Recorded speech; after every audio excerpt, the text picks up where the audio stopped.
dia, boa tarde, boa noite, espero que estejam todos bem, felizes e pimpões. Sejam bem-vindos ao canal Exatamente. Eu sou Lameque Dias e eu vou ajudar vocês com a matemática durante esse nosso percurso aqui pelo canal. E hoje é um dia muito especial, primeiro porque a gente está começando esse canal hoje, aqui no YouTube, e também porque hoje é uma aula muito importante para a gente passar para vocês, que é sobre o princípio, né, sobre o que é a matemática, sobre um pouco da história da matemática, porque muita gente que estuda matemática, seja na escola, seja em outro lugar, acha um pouco chato, às vezes acha chato, estressante e não aprende nada. Em alguns casos é porque não sabe de onde vem aquela coisa, não sabe o contexto por trás daquilo, simplesmente é passado para a gente. E aí a gente resolveu trazer essa aula, que é uma aula explicativa, mais de conceito, é uma parte mais teórica da matemática, antes de a gente realmente começar no assunto. Então, sem mais delongas, sem mais enrolação, vamos começar a aula aqui. Exatamente, a matemática é bem teórica, mas essa é a teoria da teoria. É a teoria por trás da teoria. Tá? A gente vai começar com o conceito da matemática. O conceito, inclusive, é uma coisa que a gente nunca se pergunta, inclusive relacionada à matemática, porque assim, toda vez a gente sempre sabe das outras matérias, a gente sabe o que é aquela matéria. Tipo, geografia, né? Vai estudar o espaço e etc. O espaço físico, as transformações, história, né? O passado e etc. E várias outras matérias, ela tem essa explicação, né? Mas a matemática, geralmente nem sempre o professor nos apresenta e também a gente não pensa sobre, né? Não pensa sobre o que é, enfim. Então eu resolvi trazer esse conceito para vocês, né? A matemática é a ciência do raciocínio lógico e é a ciência do abstrato e é a ciência da regularidade também. A matemática, ela é incrível justamente por isso, porque como a própria definição diz, como ela sendo a ciência do raciocínio lógico, e a parte mais forte é ela ser a ciência do abstrato. Porque quando a gente pensa em abstrato, geralmente é uma coisa um pouco mais complexa, mais confusa, porque não é uma coisa física, material, que a gente pode tocar, né? E é por isso que a matemática é incrível, porque ela estuda exatamente isso, exatamente o impossível é onde a matemática quer chegar, é o que a matemática quer regulamentar, certo? Então, primeiro aqui vamos tomar algumas anotações. O que é que a gente pode considerar como sendo abstrato? Como sendo o abstrato, a gente pode considerar como sendo simplesmente o espaço. O espaço a gente pode considerar como sendo abstrato. Espaço não espaço sideral, né, obviamente, mas o espaço em que nós estamos, né? Se eu levar em consideração esse lugar aqui que eu estou gravando, esse espaço aqui, ele não é uma coisa que a gente consegue tocar, sabe? Não é uma coisa material de se pensar assim. Então, ele é considerado uma coisa abstrata, certo? O espaço, né, físico do 2D, os planos que nós temos, não é uma coisa tão palpável, né? Principalmente quando a gente estuda a questão dos planos 2D, digamos assim. Porque nós sabemos que na vida real, nós vemos tudo em 3D. E estudar uma coisa 2D dentro de um 3D é complicado. A próxima coisa que a gente considera abstrata é o que a matemática mexe, que são os próprios números. Por exemplo, eu pego aqui, escrevo aqui o número 2, por exemplo, não tem como eu pegar nele, né? Isso aqui é a tinta do lápis, não tem como eu materializar o número 2. Claro que eu consigo materializar, por exemplo, o significado. Se eu tivesse duas caixas aqui, por exemplo, eu tenho duas mãos, certo? Então eu tenho uma unidade de mão e outra unidade. Eu consigo materializar o significado, o que ele representa. Agora, o próprio número em si, eu não consigo materializar. Essa é a questão. E outra coisa, que também é abstrata, é a nossa própria imaginação. E o que é que a imaginação tem a ver com a matemática? É simples. A imaginação é o limite da matemática. Imagine que na nossa cabeça existam várias portas. E por trás dessas portas existem conhecimentos, ideias, teses, teorias, teoremas, leis. Como é que a gente pode abrir essas portas, né, que estão dentro da nossa imaginação? Através da matemática, através da ciência, através do estudo. Então, a imaginação está dentro da matemática justamente como limite, né? Ou seja, nós mesmos estabelecemos o limite da matemática para nós mesmos. E a ciência da regularidade, por quê? Porque a matemática ela vai buscar padrões, ela vai buscar regularizar justamente aquilo que é abstrato, que é justamente o fenomenal, o esplêndido da matemática. É você conseguir padronizar algo que é intangível, que você não consegue tocar. Então, por isso que a matemática é tão surpreendente. É justamente por essa audácia, nós podemos dizer assim, dela querer regularizar, regulamentar, padronizar o espaço, os números e a nossa própria imaginação. A forma como nós pensamos a partir do momento que nós adquirimos o conhecimento matemático. Quando eu adquiro o conhecimento matemático de geometria, por exemplo, quando eu olhar para um móvel da minha casa, eu vou ver ele diferente de quando eu não tinha essa noção. Antes era só um móvel, agora eu consigo ver retângulos, eu consigo ver triângulos, eu posso estabelecer relações entre eles. Então é isso que a matemática quer dizer com a imaginação. Ela é o nosso limite. Usando a matemática, eu posso elevar a nossa imaginação a um nível absurdo. Eu consigo extrair coisas espetaculares disso. Então, passando para cá, a gente vai ver que a matemática, certo? Ela estuda quantidades, medidas, a matemática também estuda. A parte de quantidades está relacionada à própria contagem, né? Que a gente faz, por exemplo, contar quantos livros tem na nossa casa, em quantas bacias vai precisar para encher, quantas bacias de água vai precisar para encher, sei lá, de repente, uma coisa que a gente queira encher, e etc. Né? As medidas que também está presente, né? Esse quadro aqui tem uma determinada medida, o seu celular que você está assistindo, o computador, enfim, tem uma determinada medida que está diretamente relacionada com a matemática. Ela estuda também mais o quê? Estuda também variações, que está relacionada justamente com a questão da regularidade, certo? É através da percepção dessas variações que vai se estabelecer uma determinada regularidade, um determinado padrão. Outra coisa também que a matemática vai estudar são estruturas. Estruturas, sejam elas quais forem, quando a gente vai analisar, pegando do ponto mais visível, né? A geometria, por exemplo.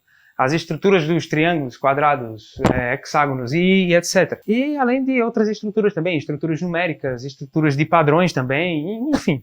Para terminar, um último exemplo, outra coisa que a gente já colocou ali como sendo abstrato, que ela também estuda, é o espaço, que está diretamente relacionado com o exemplo anterior que eu dei, que no caso é a geometria.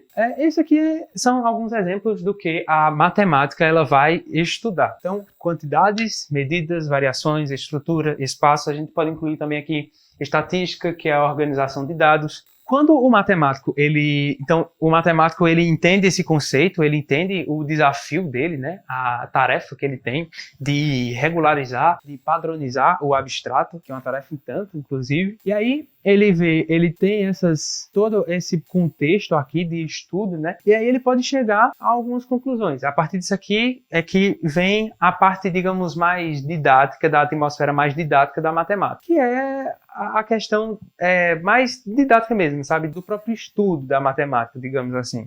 São coisas que acontecem no decorrer do estudo da matemática. E aqui eu vou listar as 5 mais importantes, que são os axiomas matemáticos, os teoremas, as teses, hipóteses e, por fim, as deduções. Então, isso aqui é o que faz parte do dia a dia de um matemático, certo? Por se dizer. É o que faz parte do dia a dia estudantil, digamos assim, do matemático. Quando você vai estudar matemática, quando você vai pensar matemática, você se depara com isso aqui, que é a parte mais didática da coisa, a parte mais, digamos, escolar da coisa, certo? E aí, o que é que a gente tem aqui? Axiomas. Axiomas é uma palavra estranha, eu acho que muita gente nunca tem ouvido falar nela, mas é uma coisa extremamente simples. Axioma é simplesmente uma verdade matemática absoluta e podemos até dizer que é óbvia. Que tem que ela se auto-explica, digamos assim, não tem uma explicação para ela. Sabe? Não tem uma dedução para ela, tipo, ela não tem como se fosse um histórico, que a partir de uma coisa se chegou nela e que dela pode se deduzir algumas outras coisas. Ela é simplesmente uma verdade absoluta e óbvia. Um exemplo bastante claro é a afirmação de que 1 é diferente de 2. A gente aprende isso aqui quando é pequeno. E o que acontece? Isso aqui é uma coisa que não dá para você contradizer, porque é óbvio, eu tenho aqui um lápis e aqui eu tenho, nessa outra mão eu tenho 2. É lógico, é óbvio que 1 é diferente de 2, eles não se batem, e não tem como eles serem iguais. Então isso é um axioma, é uma verdade absoluta E, óbvio, a gente pode até acrescentar no conceito, né? Aqui a gente vê, óbvio que 1 é diferente de 2, certo? Eles não tem como eles participarem do mesmo grupo. Então, isso é um axioma. Isso aqui é só um exemplo, existem vários outros axiomas, certo? Que a gente pode encontrar. Os teoremas, logo quando a gente fala em teoremas, a gente lembra logo do mais famoso deles, né? Que é o teorema de Pitágoras, Pit para os íntimos, né? Como eu sou íntimo, eu chamo de Pit. Os teoremas, eles são teses, certo? Ideias que pensadores matemáticos tiveram e que foram comprovadas matematicamente falando. Então, quando você tem uma ideia, no caso, uma tese, que a gente já vai falar mais tarde, daqui a pouco, quando você tem uma tese e você comprova ela matematicamente, você cria um teorema. O teorema é como se fossem as leis da física. As leis estão para a física, assim como o teorema está para a matemática. As leis de Newton, a lei da gravitação, enfim, são coisas cientificamente comprovadas, né? No caso deles, da física, comprovada através do método científico, e no caso da matemática, comprovada matematicamente, né? Então, os teoremas são isso. As teses, o que são as teses? As teses é a sua ideia, a ideia que você teve. E a partir disso, você pode comprovar essa sua ideia, dizer que ela, descobrir, né, comprovar que ela é verdadeira, provar que ela é verdadeira, ou provar que ela é impossível de acontecer, ela não é verdadeira. Então, é a ideia que você tem. Você fala, puxa, será que isso funciona de tal forma? E aí você vai, a partir disso, será que isso funciona de tal forma? Por que que acontece assim? E aí, a partir disso, você cria uma hipótese. A hipótese é justamente aquilo que você cria antes de se tornar um teorema. Antes de você provar a sua tese, ela é uma hipótese. Depois que você prova, ela vira um teorema. Essa é mais ou menos a hierarquia, digamos assim. Então a hipótese é aquilo que você constrói em cima da sua ideia. Certo? Será que, 2 mais 2 é igual a 4? Por que é igual a 4? Então, você vai criando hipóteses. Por tal motivo. Eu acho que 2 mais 2 é igual a 4 por tal motivo. E aí você vai experimentar, matematicamente falando, para descobrir se 2 mais 2 realmente é igual a 4 ou é diferente de 4. E as deduções, que na minha humilde opinião é a parte mais linda da matemática, ela é simplesmente um raciocínio lógico em cima de um conceito, em cima de algo que você tem, de uma informação, para ali se chegar a outra. É como se aqui você tivesse uma ideia que já existe. Pode até ser uma ideia que já existe. E aí você cria um caminho lógico com base nesse raciocínio daquela questão de causa e efeito. Tal coisa leva a outra, que leva a outra, e assim por diante, assim sucessivamente. Se eu fizer isso, vai afetar nisso e naquilo. Se eu não fizer, então talvez não afete nada, ou afete. Então, esse caminho aqui, que é determinado, que é feito de forma lógica, ele é trilhado através das deduções. E aí, aqui você chega, quando você termina todo esse seu segmento, que não tem mais o que fazer, que você não tem uma causa que vai acabar em um efeito, que vai se transformar num efeito, então você chega em uma outra coisa, que pode ser uma fórmula matemática, pode ser uma outra ideia, um axioma e etc. Então, dessa parte inicial é isso, certo? O conceito é a ciência do abstrato, certo? A ciência que busca a regularidade, padronizar o abstrato. E aí, o que a gente pode considerar como abstrato? O espaço, os números, a imaginação, que é o limite da matemática. E aí ela estuda as mais importantes, né? Porque tem mais. Essas coisas aqui, a gente também pode incluir deixa eu até anotar aqui. A gente pode incluir também aqui na parte de quantitatização, né? Organização, a estatística. O matemático, enquanto a sua rotina de estudando matemática, ele se depara com isso aqui. Ele pode ter uma tese, criar hipóteses sobre aquilo, que usando a dedução ele pode chegar num teorema. Então, dessa parte inicial é basicamente isso. Eu vou apagar aqui o quadro, escrever um novo quadro e aí eu volto com vocês. 2 horas depois... A gente vai entrar agora na parte da história da matemática, na parte mais histórica em si. Falar da história da matemática e datar ela é uma coisa bastante complicada. Porque a matemática, ela meio que... Ela sempre... Inclusive as outras ciências, a gente pode até dizer isso também. Ela meio que sempre existiu, digamos assim. O ser humano que nunca notou ela. No caso, Descartes me mataria porque se o ser humano não pensa em água, logo essa coisa não existe. Mas eu estou contradizendo ele mesmo e não estou nem aí. Então, meio que a matemática ela sempre foi uma coisa que acompanhou o ser humano. Porque o ser humano tem essa necessidade de de fazer a coisa mais fundamental da matemática, que é contar. O ser humano tem essa necessidade de se organizar. Então, durante toda a história, o ser humano arrumou jeitos, né, de contar e etc. E o dado mais antigo que a gente tem, que os arqueólogos conseguiram descobrir, é no caso do osso de Xango ou Izango, eu não sei como se pronuncia. É uma região da África que fica na divisa entre a República do Congo e a Uganda. E então esse osso, né, esse material arqueológico foi encontrado nessa região, por isso que foi denominada osso de Izango. E osso porque realmente era um osso. Acredita-se que o homem pré-histórico, para contar, né, para se organizar, ele pegava o osso de algum animal, enfim, e ele começava a fazer riscos nesse osso, como se fosse dessa forma aqui. Se eu pegar aqui, considerar isso aqui sendo osso, e aí o que acontece? Ele ia fazendo risquinhos,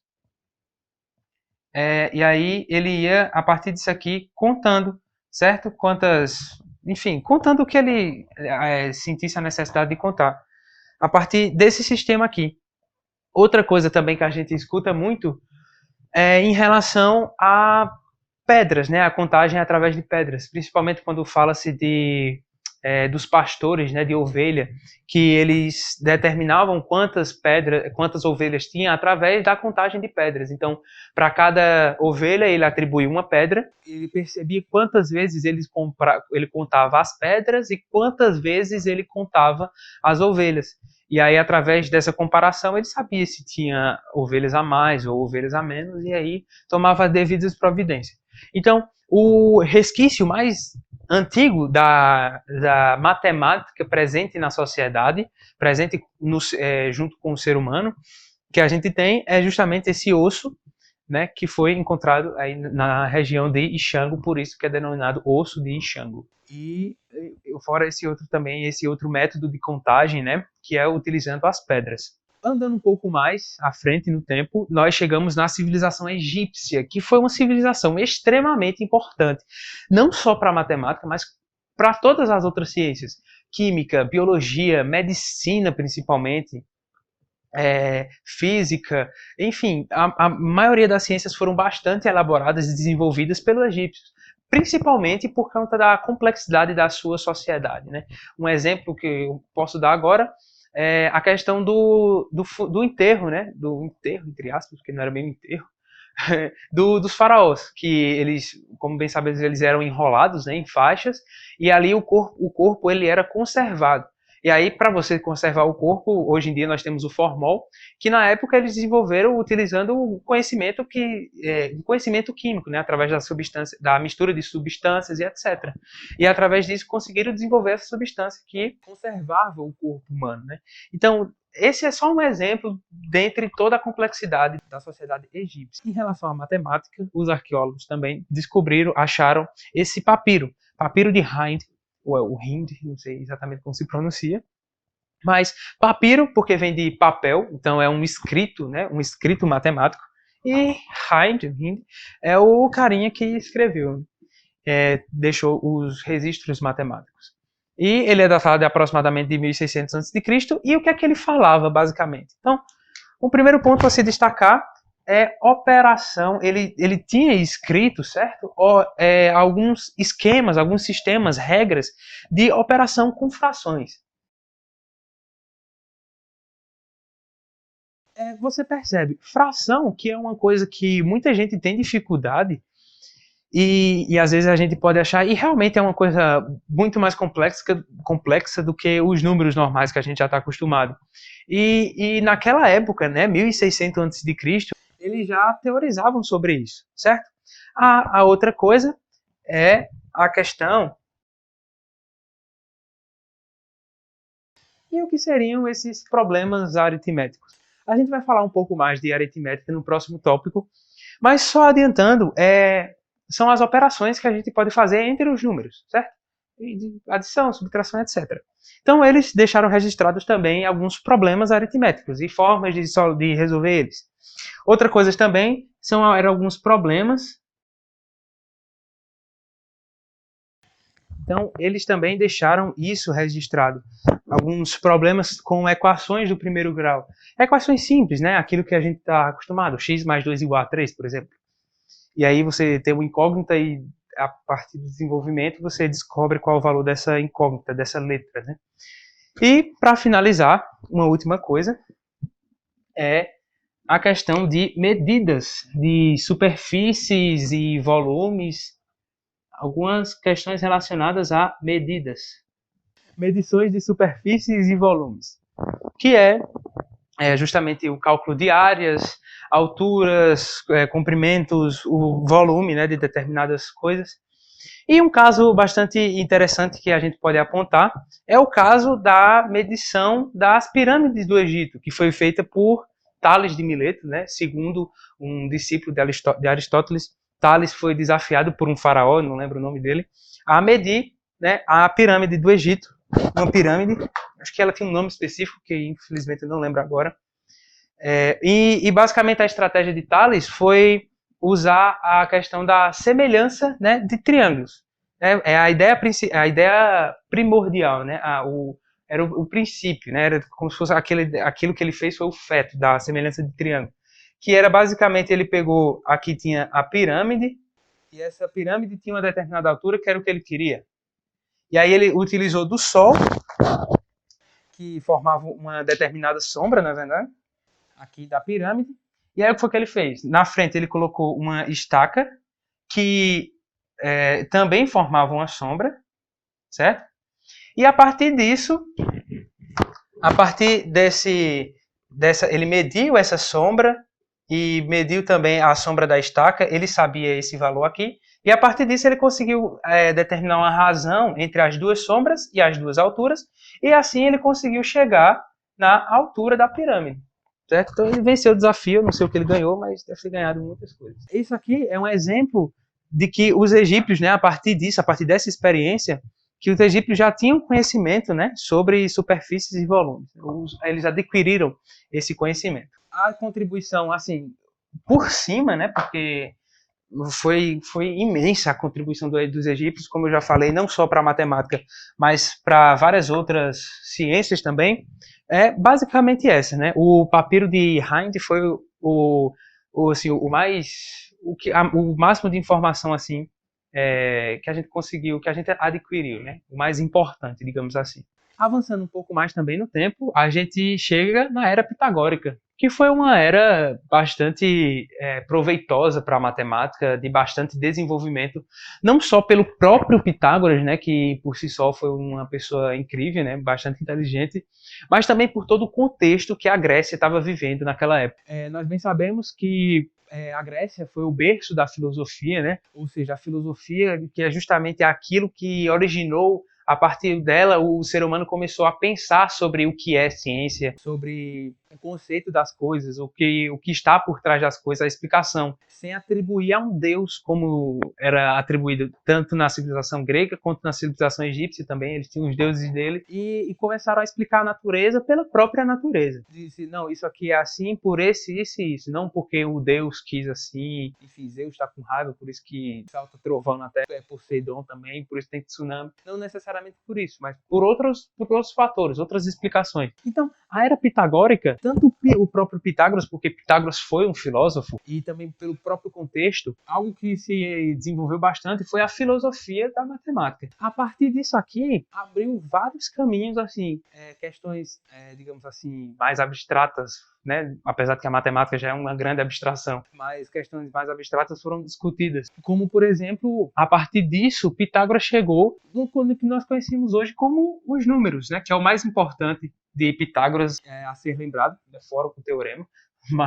Mas a questão de que ele desenvolveu, né, a ideia, ele pensou sobre a ideia de números. Nós bem sabemos que Pitágoras, né, ele foi um pré-socrático, um filósofo que veio antes de Sócrates. Os pré-socráticos, eles se preocuparam com a questão mais naturalística da coisa, tentar desvendar de onde veio, de onde nós viemos, assim, de onde a natureza surgiu, como surgiu o universo. E muitos tinham seus palpites, as suas teorias. Eu não lembro exatamente a associação de cada um, mas uns eu acho que era Tales, que acreditava que era a água, Tales de Mileto acreditava que a origem de tudo era a água, porque a água está contida em tudo. Alguns outros achavam que era o vento, outros também achavam que era a mistura dos 4 elementos, né? Água, fogo, terra e ar, né, o Avatar. E Pitágoras, né, ele propôs de que a origem do universo seriam os números. Então foi a partir disso que ele idealizou isso aqui. A partir disso que ele tornou uma coisa que era bastante abstrata um pouco menos abstrata. Quando ele deu para nós o conceito, né,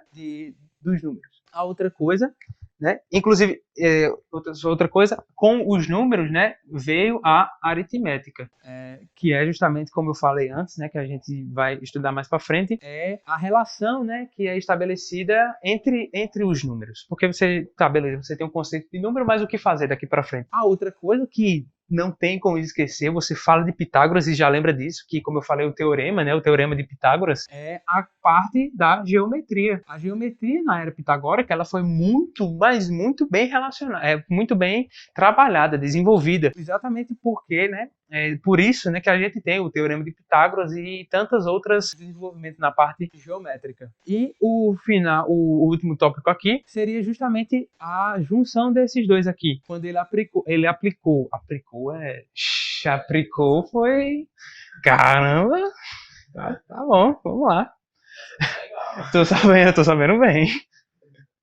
Então ele aplicou a aritmética na geometria. Então é a relação, né, certo? A relação entre a aritmética e a geometria. Quando eu junto esses dois, eu tenho outros assuntos mais avançados de geometria, certas relações métricas, trigonometria e etc, etc. Então, basicamente foi isso aqui. Também vale ressaltar que, como eu já havia falado antes, não só Pitágoras proporcionou isso aqui, né, a parte mais geométrica, etc, o número foi mais ele, mas também todo o contexto da Grécia também contribuiu bastante para a matemática, porque uma comparação rápida, comparando Grécia com Esparta, nós bem sabemos que Esparta era um pouco mais xenofóbica, mas Grécia era uma cidade comercial, então havia muito trânsito de pessoas, e pessoas carregam ideias, né? Ideias, pensamentos, etc. E então os estrangeiros eles trocavam bastante ideias com a população nativa, né? Nativa grega. Então foi a partir disso, inclusive, um dos fatores, porque não foi só esse, tem um conjunto de fatores, foi um dos fatores que fez surgir a filosofia. A partir disso, porque eu sou um mercado grego, comerciante grego, e aí eu tenho um cliente estrangeiro que ele pensa de tal forma, para ele o mundo foi criado assim, só que para mim, na verdade, é totalmente diferente. Então, por que existe essa diferença? De onde vem essa diferença? O que é o certo? Quem está certo? Quem está errado? Será que existe uma outra explicação? Então, a partir disso foi que os gregos começaram a se questionar, e a partir disso surgiu, né, a filosofia. Então toda essa questão comercial, principalmente, trazendo para a matemática, toda a parte comercial de moeda, troca, etc., contribuiu bastante também ao desenvolvimento da matemática na era pitagórica. O último aqui, que é a questão dos indo-árabes. Esse conjunto de povos aqui, os povos hindus e os árabes, qual foi a contribuição deles? Eles basicamente desenvolveram o sistema decimal que nós temos hoje. Já uma curiosidade também, ele fica aqui, né, representado como deci, né, que vem de 10, por conta dos nossos dedos da mão. Nós temos 10 dedos na mão. Isso facilita bastante, né, a compreensão, porque a qualquer momento você pode pensar e relacionar com a sua mão. Então, o sistema decimal é chamado de decimal justamente por isso. E outra coisa também bastante importante que eles desenvolveram, inclusive também é usado até hoje, é o sistema da escrita numérica que nós conhecemos hoje. Outra coisa que eles desenvolveram, o sistema da escrita numérica que nós temos hoje. Falado desse sistema, claro que a gente não pode atribuir tudo, né, aos árabes, aos indo-árabes. Assim, em relação ao que nós temos hoje, né, claro, foram eles que desenvolveram. Mas nós tivemos vários outros sistemas numéricos, né, de escrita numérica, que foram representados, que foram muito fortes durante muito tempo. Inclusive um que nós usamos hoje, que é o sistema romano, de números romanos, que quando nós vamos nos referir aos séculos, nós utilizamos os números romanos. Teve o sistema numérico romano, né, que também foi bastante importante. Os próprios egípcios tinham a escrita numérica deles. E vários outros povos também tinham as suas escritas numéricas. Isso aqui a gente pode considerar como sendo uma escrita numérica, uma contagem, né? Mas o que vingou mesmo foi o método deles. E aí, como foi que eles determinaram esse método? Eles quiseram, né, se propuseram a fazer algo que fizesse sentido, que tivesse uma explicação, digamos assim. E qual foi o valor, né, a característica que eles atribuíram a esse sistema? Eles, como nós bem sabemos, os números que nós conhecemos hoje são formas geométricas. A gente pode determinar como sendo formas geométricas, não são fechadas, mas são desenhos geométricos. Então eles relacionaram a isso. Eles interpretaram dessa seguinte maneira: e se a gente colocasse o número de ângulos desse desenho como sendo igual ao valor quantitativo dele? Então, o esquema foi o seguinte: foi isso aqui que eles determinaram. O número de ângulos é igual ao valor quantitativo. Como assim? Nós bem sabemos que todos os números, né, eles têm um valor quantitativo. O 1, ele tem um determinado valor. Eu falo 1 e você logo imagina uma única unidade. Eu falo 2 e você também imagina uma certa duas unidades, né? Você imagina, você atribui um valor quantitativo a ele, você associa esse desenho, essa forma a quantidade. Você associa, né? Por exemplo, se eu usar o exemplo pontos, aqui eu vou ter um ponto só, então só desenho uma vez. Aqui eu tenho que desenhar 2 vezes o ponto. É basicamente isso. Esse aqui é o valor quantitativo do número. Eu falo e você logo imagina, associa a uma quantidade. E então vamos provar isso, né? Porque meio que você olha aqui e você fala, tá, mas como é que isso aqui só tem um ângulo? Como é que isso aqui tem 2 ângulos? Onde é que estão esses ângulos? Então eu vou escrever aqui os números, né? O desenho como eles fizeram, né? Para fazer sentido. Como eles chegaram como é que o desenho que eles desenharam, né, que eles chegaram à conclusão, digamos. Então, ao que eles chegaram foi algo parecido com isso, certo? E a partir daqui, sim, dá para a gente analisar a quantidade de ângulos referente a cada desenho, né? Se a gente for analisar aqui o 1, ele só tem um único ângulo, esse daqui. O 2, ele tem 2 ângulos. Um aqui e outro aqui. O 3, vamos lá. 2, 3 ângulos. Então está coerente. O 4. 2, 3, 4. O número 4 tem 4 ângulos. O número de ângulos refere ao valor quantitativo deles. Está coerente ainda. O 5. 2, 3, 4, 5. 5 ângulos. O 6, da mesma forma. 2, 3, 4, 5, 6. O 7. Vamos lá. 2, 3, 4, 5, 6, 7.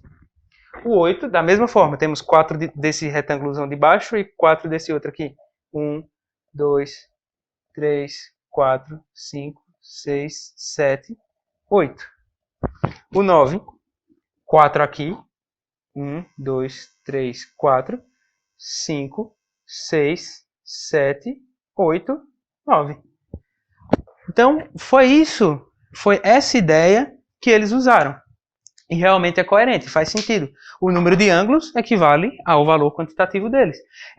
Foi a forma que eles encontraram de materializar o valor quantitativo. Porque como é que eu vou dizer que 1 vale 1, digamos assim? É um pouco estranho de pensar, mas fazendo um pouquinho de esforço, você consegue perceber. Como é que eu vou dizer que 1 vale 1? Então, como é que a gente pode materializar isso? A gente pode dizer os ângulos, né? A quantidade de ângulo que aquela forma geométrica tiver vai representar o valor quantitativo dela. E deu super certo. Então, aqui eu tenho um ângulo só, 2, 3 ângulos, 4, 5, 6 e assim sucessivamente. Obviamente, a gente não escreve assim, né? A escrita, ela evoluiu, assim como a língua também evolui. Palavras que a gente falava antigamente não fala mais hoje. A escrita também, principalmente porque é uma coisa que varia, né, de pessoa para pessoa, e cada pessoa tem uma letra diferente, um formato de desenho da escrita diferente. Então, por isso que muda. Então, aqui nós temos o 1, o 2, escrito mais ou menos assim, o 3, mais ou menos assim, o 4, certo? O 5 aqui, que não mudou muita coisa, só ficou um pouco redondo. O 6 também, que arredondou mais. O 7, que tem muita gente que escreve assim, outros botam um traço, enfim. O 8, que também só ficou mais redondo. E o 9, né, que também arredondou aqui. Então, esse é um exemplo, né, de escrita, no caso a minha escrita, que mostrando para vocês que realmente mudou. A gente estranha, porque você fala assim, mas como é que aqui tem 2 ângulos? Como é que aqui ainda vai, né, mais ou menos. 3 ângulos, tal, aqui não tem 4, aqui não tem 7. Então, por isso, porque a escrita ela foi mudando. E a escrita a original era baseada nisso aí, certo? Então, basicamente é isso. Isso é um pouco, né, da história matemática, essa curiosidadezinha que eu trouxe aqui para vocês. Então, foi um conjunto, né? A matemática ela evoluiu a partir de um conjunto de povos, né? Um conjunto de um ajudando o outro, um povo ajudando o outro, né? Assim, desenvolvendo pensamentos e a partir disso que se formou a matemática. Então, eu vou apagar esse quadro, vou montar outro quadro que aí a gente vai para o último tópico.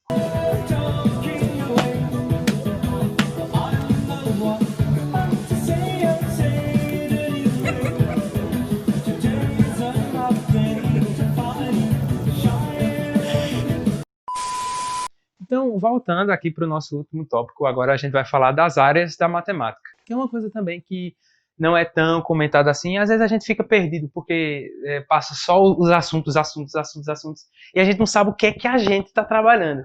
Então é uma coisa que às vezes pode até atrapalhar no seu entendimento, né? Assim, a parte do seu relacionamento com a matemática. Então a matemática ela é dividida em 5 grandes áreas. Existem outras áreas, mas para nossas aulas aqui, essas aqui são só as necessárias. As outras ensino superior para cima, etc. Coisas mais complexas, avançadas. São elas: geometria, grandezas e medidas, aritmética, álgebra e estatística.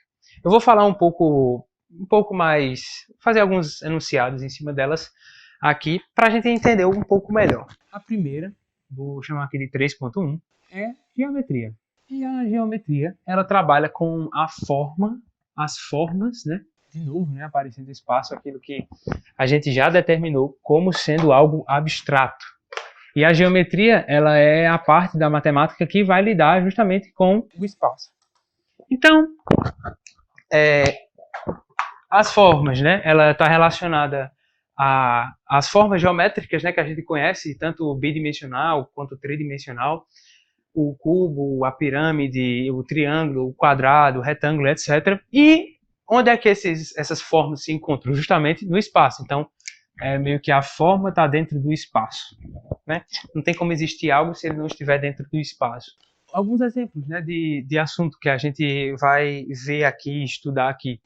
Cálculos, né? Primeiro cálculos de referentes. Outro assunto também. Aqui entra, no caso, cálculo de área, de quadrado, triângulo, etc. Cálculo de volume, né? Do cubo, pirâmide, etc. E várias outras coisas, né? A altura e toda aquela coisa toda.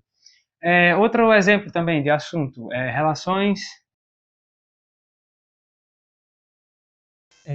Eu botei esse exemplo, né? Relações métricas no triângulo retângulo. Mas muitas das coisas que a gente vê na geometria sempre está relacionada ao triângulo. Inclusive, outro tópico que a gente pode colocar aqui, semelhanças de triângulo. E por que isso? Basicamente porque, digamos não, né? O triângulo ele é a forma geométrica mais elementar. A forma geométrica fechada, no caso, né? Porque como a gente viu, inclusive, naquela curiosidade que eu mostrei para vocês, né? Isso aqui, o número 1, ele é uma forma geométrica, porém ele não é fechada, né? Tem um espaço vazado aqui. E para eu conseguir uma forma geométrica fechada, a forma mais elementar que eu consigo é com três segmentos de reta. Não tem como eu formar algo fechado só com 2, certo? Pegar isso e formar alguma coisa que seja fechada. Não tem como. Assim, ou sei lá, assim, não tem como. Como eu quiser, eu posso tentar de infinitas maneiras, eu nunca vou conseguir. Mas se eu tiver 3, ó, eu ligo, e aí sim, eu consigo formar uma coisa fechada. Então isso aqui é um triângulo, isso aqui é um triângulo, sei lá, isso aqui também é um triângulo. Então o triângulo ele é a forma mais elementar que a gente encontra, a forma geométrica fechada. E outra coisa também, toda e qualquer outra forma geométrica pode ser reduzida, certo? Ela pode ser dividida, separada, segmentada em triângulos. A gente pega um quadrado, um retângulo. E aí, se a gente traça, por exemplo, essa diagonal aqui, a gente reduziu o quadrado a 2 triângulos. Triângulo 1 e triângulo 2. Um hexágono.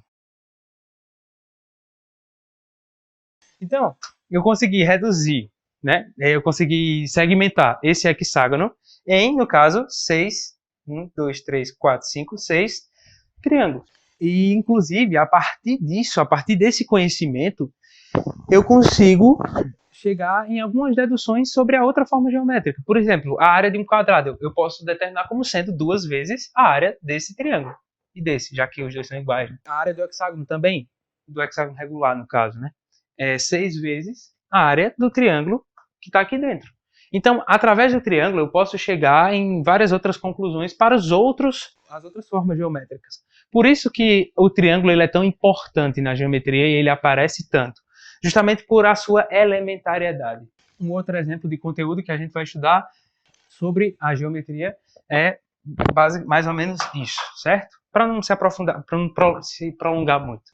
A próxima área são a parte de grandezas e medidas, que é uma coisa que está bastante relacionada com a física também, inclusive na aula do físico, vocês vão ver isso melhor, mas que é uma área matemática, não deixa de ser uma área matemática. As grandezas e medidas, essa área abrange tudo aquilo que a gente consegue medir, toda a relação métrica de medição, né, que a gente estabelece, seja com formas geométricas, seja com quantidade, etc., a gente determina através dessa área aqui.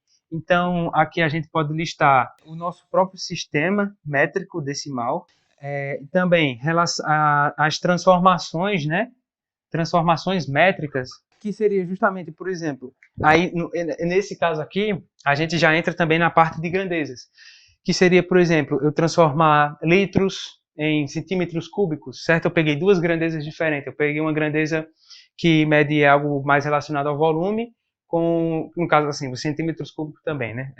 É mais volume do que o próprio litro. Mas, assim, o centímetro, né, que vem da medição da extensão, certo? Os segundos que mede o tempo, né, a duração. Aí temos o quilograma, a grama, que representa a massa. Cada grandeza é medida. Esse é o grande ponto. Toda grandeza tem uma medição específica. Nós temos tantos metros. Daqui para ali, esse quadro, por exemplo, tem 2 metros e 10, eu acho. Uma coisa assim. Enfim, então eu tenho uma extensão que é uma grandeza e ela tem uma certa medição. Então essa área da matemática relaciona justamente essas duas coisas. É a medida das grandezas. E essa lista aqui também, ela continua. Então, vamos partir ali para o próximo, que é uma coisa que muita gente, quando fala, ou pouco escuta falar, ou quando fala, já pensa logo que é um bicho de 7 cabeças. Quando, na verdade, esse bicho de 7 cabeças é só um cachorrinho fofinho. Não é um pincher, com certeza. Que é justamente a aritmética. A aritmética, ela vai estar relacionada com os números. Mas, assim, não só os números, né? Porque, assim, o número, ele está presente em toda a matemática, né? A matemática, ela depende exclusivamente dos números. É a partir dos números que ela é formada. E, então, por que isso foi atribuído à aritmética? Porque a aritmética, essa área da matemática, ela vai estudar justamente a relação que existe entre os números. Ou seja, a forma como eu posso relacionar os números. Ou seja, na verdade, a gente está falando das operações matemáticas. A aritmética é só um nome estranho para a gente chamar a matemática básica. Então, aqui na aritmética, nós temos a adição, subtração, multiplicação, divisão e algumas outras operações matemáticas. Aqui a gente pode resumir como sendo conta. A aritmética é a que trata exclusivamente, né, das contas. A gente viu a geometria. A geometria, ela trata das formas, né? A forma geométrica. Mas só forma geométrica por si não faz conta. Eu tenho que aplicar a aritmética naquela forma geométrica para eu fazer as contas, né? As grandezas e as medidas, beleza, elas existem, mas como é que eu vou relacionar elas? Através da aritmética. Como que eu transformo de litros para centímetros cúbicos? Utilizando a aritmética. Eu vou ter que fazer uma divisão, uma multiplicação para chegar em determinado, para eu poder avançar naquela área, digamos assim. Então, a aritmética, ela está envolvida em todas as áreas da matemática, na verdade. A próxima é a álgebra, que também assusta muita gente. A álgebra, na verdade, né, quando a matemática deixa de ser matemática e passa a ser português, porque entra letra com força, né? A álgebra, ela seja o esqueleto, seja aquilo que está por trás da aritmética. Porque quando nós fazemos, por exemplo, x mais 2 igual a 3. O raciocínio que eu tenho para responder isso aqui é basicamente, eu tenho um número desconhecido que quando eu somo ele com 2, ou seja, soma é aritmética, ele vai dar um resultado igual a 3. Então, assim, de cabeça dá pra gente descobrir que isso aqui é 1, certo? Porque 1 mais 2 é 3. Então, isso aqui é como se fosse o raio-x da aritmética. A aritmética é uma coisa mais exposta. Não precisaria eu pensar em descobrir que número é. Se eu estivesse tratando da aritmética, ele simplesmente apareceria assim para mim. 1 mais 2 igual a 3. Isso aqui é aritmética. Isso aqui é álgebra. É quando eu preciso pensar mais sobre um determinado número que não apareceu para mim. E eu preciso descobrir esse número. No caso aqui, 1 mais 2 vai ser igual a 3. É basicamente essa a diferença de álgebra e aritmética. Então, continuando, né, dando alguns exemplos de assunto que nós vamos ver aqui. Então, aqui em álgebra, nós temos logo as funções, né, próprias equações, as equações de 1000 e tantos graus. Sistemas também, né, de equações. E essa lista aqui, essa sim, segue infinitamente. Existem vários assuntos relacionados à nossa querida e maravilhosa álgebra, né? Matrizes entra aqui também, etc. Então, vamos ali para o último e não menos importante área da matemática, que seria a estatística. Então, o que acontece na estatística? Estatística, inclusive, o assunto, né, que mais cai no Enem, então a gente tem que ficar muito esperto. E assim, é simples, mas ao mesmo tempo não é. Tem várias pegadinhas dentro de estatística que a gente tem que ficar esperto, senão passa o rodo na gente. E a estatística, ela vai trabalhar basicamente com a organização de dados. A estatística, o que ela faz? Ela pega dados que são fornecidos, né? Dados de, enfim, o que quer que seja, pesquisas, enfim. E ela organiza isso de maneira que a partir daquele dado eu consigo extrair algumas outras informações. Algumas outras informações que podem ser úteis para mim, para eu chegar a uma conclusão ou para eu afirmar determinada coisa e assim por diante. Então, alguns exemplos, né, também do que a gente vai estudar em estatística. A gente pode colocar aqui média, mediana, que a gente vai ver que são as chamadas medidas de tendência central, análise de gráficos, dentre outras coisas também que a gente vai ver dentro de estatística.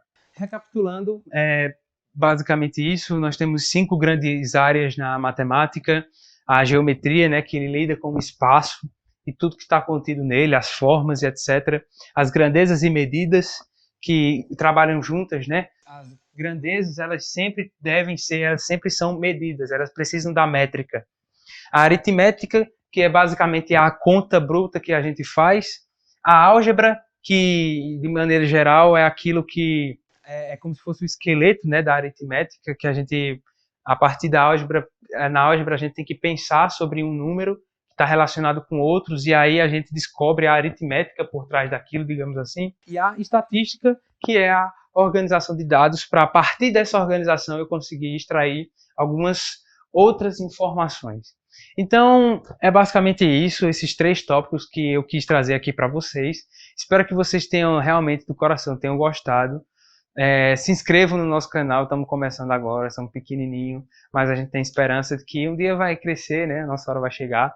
Também deixa o like, comenta o que você achou do vídeo, o que é que dá para melhorar, porque assim a gente vai, né, crescendo sempre com a ajuda de vocês, que são a galera que mora aqui no nosso coração. E as nossas redes sociais vai estar aparecendo aqui embaixo, e o editor aí se vira aí, e é nóis. Então, é basicamente isso. O problema é do editor. Exatamente. Espero que vocês tenham gostado.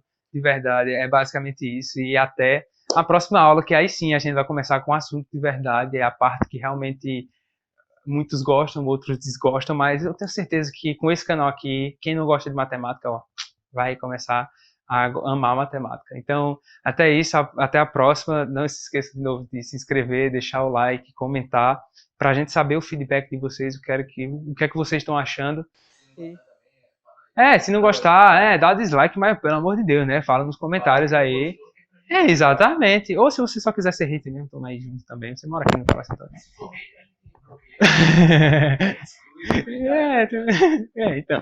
Então, valeu, galera.